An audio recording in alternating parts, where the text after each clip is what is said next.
So we had a question from one of the guys in the rapid deployment training that we had recently, and he asked me, why can we not just enter the room and just have our safety selector switch on fire prior to entering the room, passing the threshold, enter the room and have it on fire? Why can't we do that?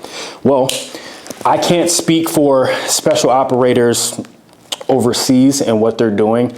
I've heard that special operators, maybe in the past, were doing CQB, hitting rooms with the safety selector switch already on fire. If we're talking about in a law enforcement capacity, we want it to always remain on safe, especially if we're doing rapid deployment, emergency deployment, active shooter, hostage rescue, things like that. We want to be accountable for every round that we take, and we're not just out there just shooting the first thing that moves. So when we dig our corners, we pass thresholds, we see threats, well, first you have to do the full body threat assessment.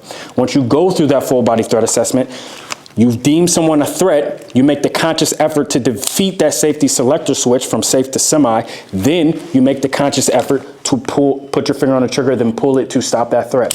If you see someone after passing the threshold and they are not a threat, you do not touch that safety selector switch. It's very simple. When we start running into rooms with law enforcement, in my opinion, and we're running into rooms, it's a high stress environment, and we see someone that may not be a threat, then we accidentally get the, oh, I'm startled, and pull the trigger, and you just ended someone's life. Granted, it's in a training environment, but we don't need that happening on the street as well. That's why we don't want to do that. All right, Breach Point back here with you. Went back with a listed ghost. He was just talking about safety selector switches, how some people find themselves moving through structures with it on fire. I can't speak for everybody. I have heard in the past in training environments and classes that I've attended, even very, very good classes that I've attended, people saying that it is wasted movement and time to have to get to my safety selector switch and switch it to fire. Are they correct? Maybe. Maybe it does take time.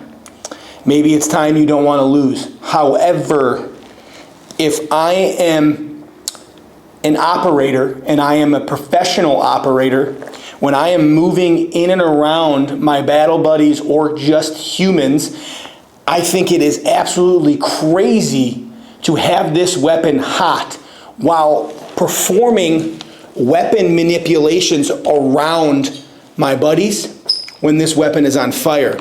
And when I am training to constantly be switching this switch from safe to semi or safe to fire, I can build that repetition so it does not take time anymore. It becomes the simultaneous weapon is off of safe and trigger is pulled. I need to be training more and repping this more, and I will not waste time. All right, I'm gonna set up 2 targets, and then you're gonna run in here and do what you need to do.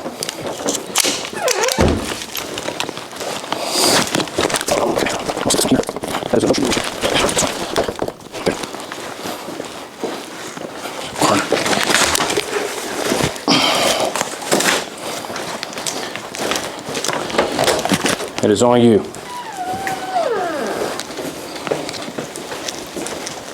Hands, hands, hands!